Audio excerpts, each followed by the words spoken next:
It's the ultimate boy band collaboration. Two groups like us have never done this before. New Kids on the Block and the Backstreet Boys unite. We're here, I guess, making history. Two pop supergroups with countless hits and over 200 million albums sold worldwide. We've all been blessed to have great success, have great fans, and fulfill our dreams. Everybody thinks we should be rivals. Everybody thinks we're fighting for the same fans, but we're not. You know, we're here to entertain the masses. The response from the crowd is everything. Brand new music. Brand new tour. Rock front, right, left. A brand new band. It's just going to be so iconic and so amazing because we're doing it mainly for the fans. Get ready as Etalk presents NKOTBSB.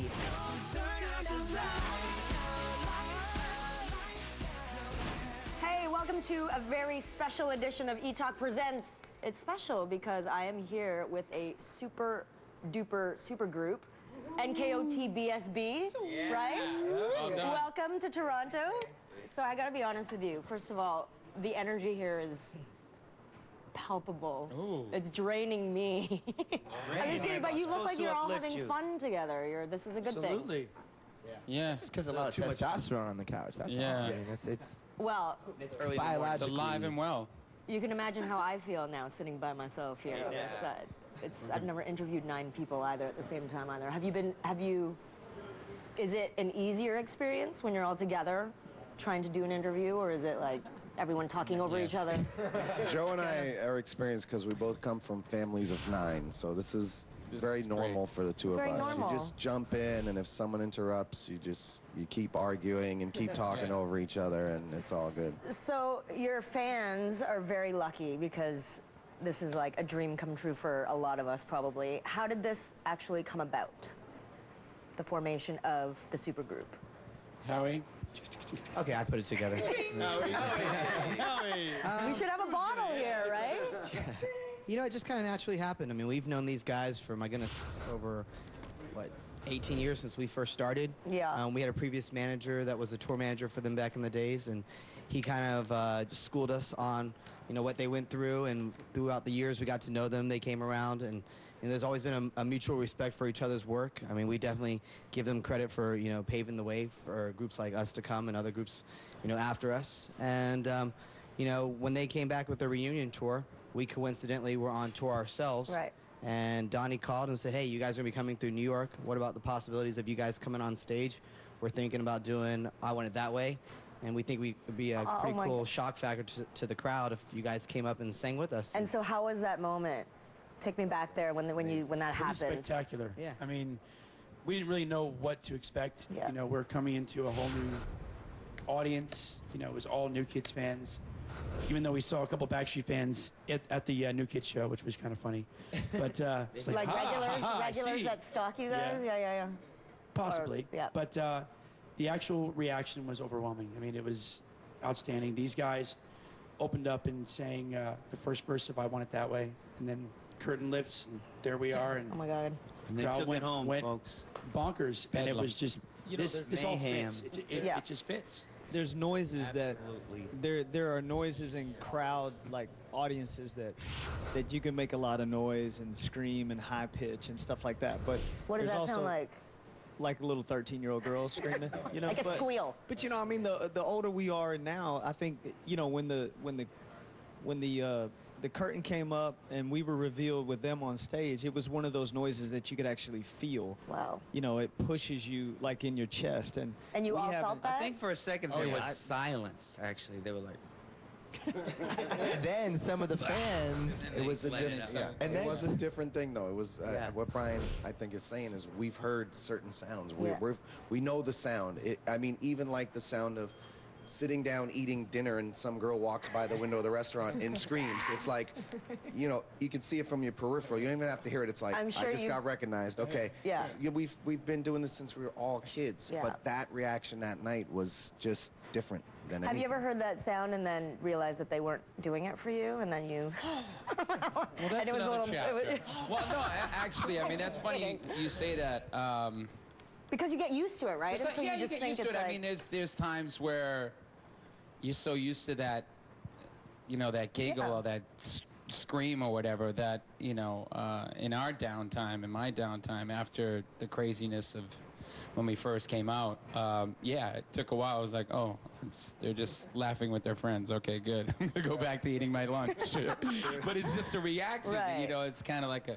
So, but that was... the first time we performed together was it was Radio City Music Hall in New York. It was just special on so many levels, and it was great that it worked out. And we just figured, wow, the reaction was so great that we felt like we could take it one step further.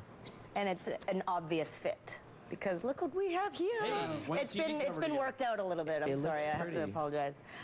So it's hard, I would imagine, since both of you have such extensive catalogs, to kind of whittle it down and decide which songs would actually make the cut and which wouldn't. How does that get figured out? And it's then easy. With the new tracks. We let the fans decide. See that? So tell us about that campaign. Well, we let the fans pick their top 5 from each group, and then we had a couple of new songs. Don't Turn Out the Lights is the first single, and All in My Head, and it was a great way to have the fans involved. And in the booklet, there's like thousands of fans' names in there as well. So, we gave them here credit without the fans. for picking the songs. Yeah, credit for everything. They get all the credit. Yeah, I think actually the CD was pretty easy. Like he said, the fans got to choose it. It was more so the harder part was putting the show together. Because, we've both been blessed with so many hits over the years that, trying to combine that into a little over 2-hour show is the harder part. But, we have an amazing band. We did a 6-week rehearsal where we combined all of our ideas. We were, together at a sound stage. And, I think we're proud to say that we put a good show together. And then we just if it would come down to this every once in a while, little circle, and we just fight over it. Literally, physically fight over the idea. Fight over the... It was like beat it. It was like beat it. I get to wear the pink tie on this song, damn it. I want to wear a pink shirt. I love the brotherly love. All right, don't go anywhere. We have more with NKOTBSB after the break.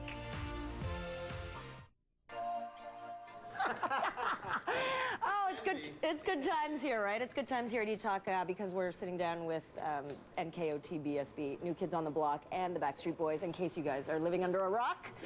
Welcome back. Okay, so we're going to get to the tour in a minute because I know a lot of people actually in the office that went to the show last night here in Toronto.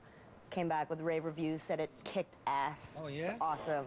Thank you. Everyone, Thanks, everyone here. Thank you. Thank you. Everyone to the show, thank you. Look up from your computer. But millions of albums sold, international tours, decades in the biz. You've come so far, and yet I think in order to have that success, you kind of have to go through some things, right? Personal, breakups or triumphs or, fighting your demons. So, Jonathan, I want to ask you. Oh, boy. That, it's nice to see you without your sunglasses on this time around. Thank you. I got some good sleep last night. You got some good sleep. And so I know that when we last talked, that it was a little uncomfortable for you to kind of be around strangers all of the time. Yeah. Has that gotten better for you? And if so, how has that happened?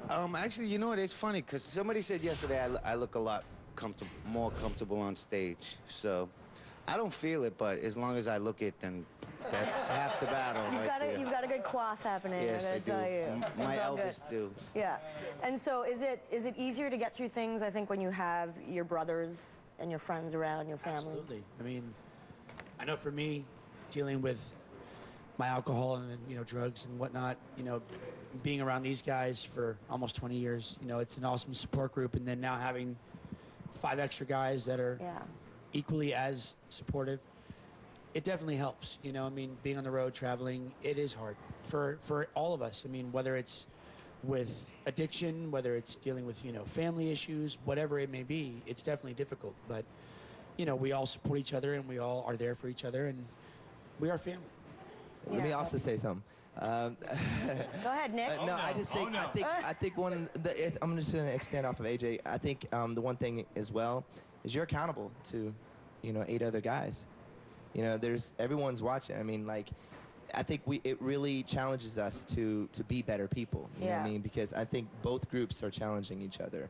even when we're on stage, but in a positive way to make each other better, you know, in life, in entertainment. Yeah. I think this gives a whole new fire to each other that I think we've never had before.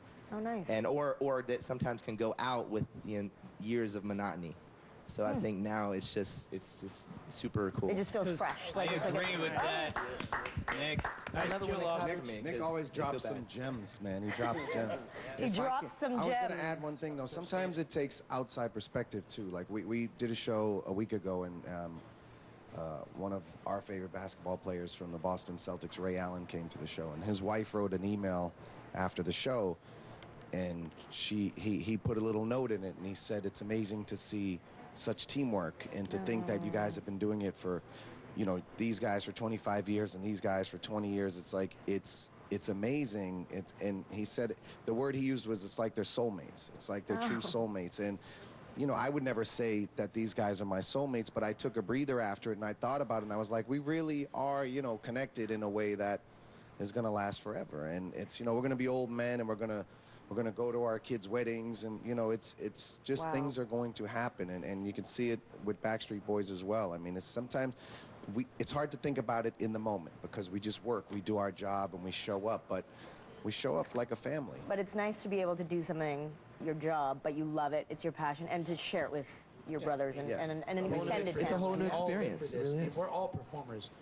You can't put one of us on stage and not ham it up. I Yeah. mean, we're all performers, Yeah. so we live for this. Okay, so you just said one of us on stage and not hamming up. Would that be you? Oh yeah, I mean, Most you of the put time? me on. That's where I eat, sleep, breathe. I live. I don't know anything else. I know nothing else. You know Yes, you nothing but do. I know ham. nothing but performing. You know I've been in segues. this business since I was 3, so I live to perform. You know a British accent. You know British accents. I do know that as well. So either way, I love it. I love it. Okay, Do it so all day speaking like of being a Michael Caine. family, right? I'm sure you've gotten to know each like other Dick much Van better Dyke. while you're on tour. So we're gonna do a little quiz here, all right? Who is most likely to be seen hanging out with fans? Donnie.